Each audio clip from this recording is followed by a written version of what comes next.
صحیح ہے.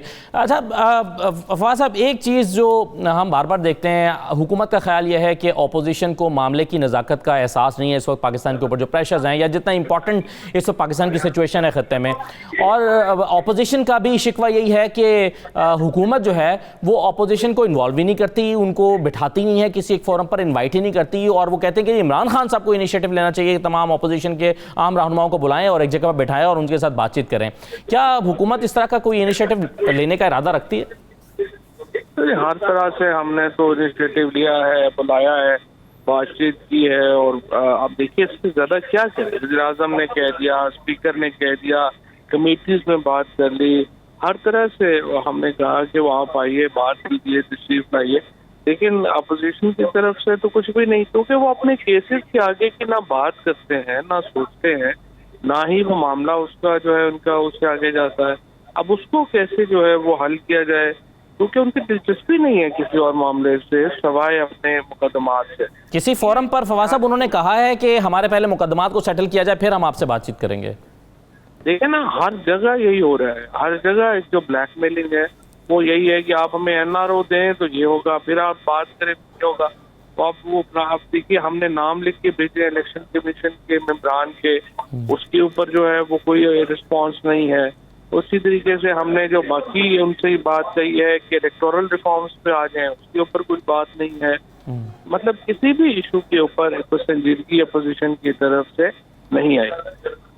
اچھا، ایک اور وجہ تنازع ہے فواز صاحب، اور وہ الیکٹرانک ووٹنگ مشین یا الیکشن ریفارمز بنی ہوئی ہیں.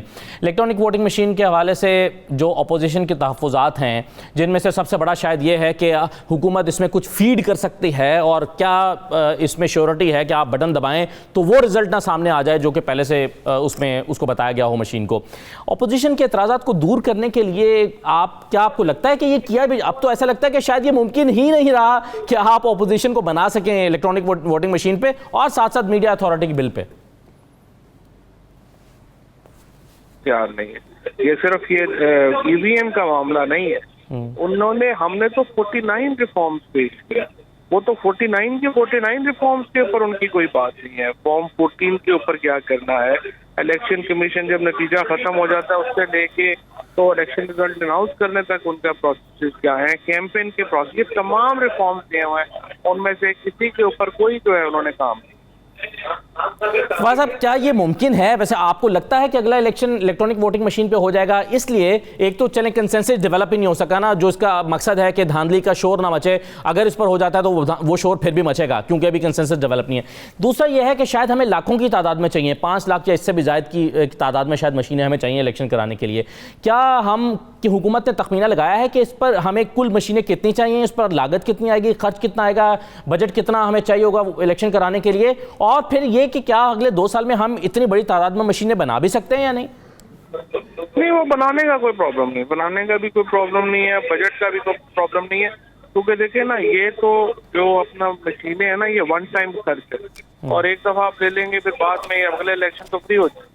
اور بہت زیادہ الیکشن ہوتے ہیں ملک میں پورے 5 سالوں میں، تو وہ پرابلم نہیں ہے. پرابلم صرف کنسنسس کا ہے کہ وہ اس پہ ہونا چاہیے. ہم یہ کہتے ہیں کہ ہم نے جو اپنی 49 اپنی جو سفارشات دی ہیں، آپ ان کو بھول جائیں، آپ اپنی سفارشات دے دیں، کوئی آلٹرنیٹ تو دیں نا. یہ دیکھیے، ہر الیکشن کے بعد آپ سارے لوگ بیٹھے، ہارنے والا کہہ رہا ہوتا ہے الیکشن میں داخلی ہوئی، تو ہم نے اپنے نقطۂ نظر سے اپنے ریفارمز دیے ہیں. اب آپ اپوزیشن کہے کہ نہیں یہ ریفارم صحیح نہیں ہے، اپنے ریفارمز سے ہے، لیکن کچھ تو ہم نے آگے بڑھنا ہے یا نہیں بڑھنا ہے، یہ پرابلم. فواز صاحب، یہ اپوزیشن کی جماعتیں تو رہیں ایک طرف، الیکشن کمیشن بھی تو اس پر راضی نہیں ہو رہا، اور ابھی تازہ خبر یہ ہے کہ انہوں نے اس پر 37 اعتراضات اٹھائے ہیں ایک بار پھر، اور کہا کہ یہ مشین دھاندلی نہیں روک سکتی. تو الیکشن کمیشن کے کم از کم تحفظات کو بھی آپ ایڈریس کر لیں تو شاید اوور آل ایک تسلی ہو سکے اپوزیشن کی بھی.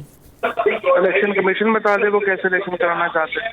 ابھی تک تو الیکشن کمیشن کا جو کردار ہے انتخابات کے حوالے سے وہ کوئی آئیڈیل نہیں ہے، because no one really believe کہ ان کا جو کردار ہے اس میں کوئی انہوں نے جو الیکشن ہے وہ کوئی ابھی تک ایسے ہیں جس پہ تمام لوگوں کا کنسنسس ہو. تو اگر وہ سمجھتے ہیں کہ الیکشن میں بہتری کس طریقے سے آ سکتی ہے وہ بتا دیں. میں ایسے کہہ رہا ہوں کہ ہم نے تو اپنے ذہن سے بنائی ہے، ہم نے تو اپنی طرح جو ہے وہ پیش کی ہے. اگر الیکشن کمیشن اور وہ کہتے ہیں کہ یہ نہیں مناسب آلٹرنیٹ دیتے ہمیں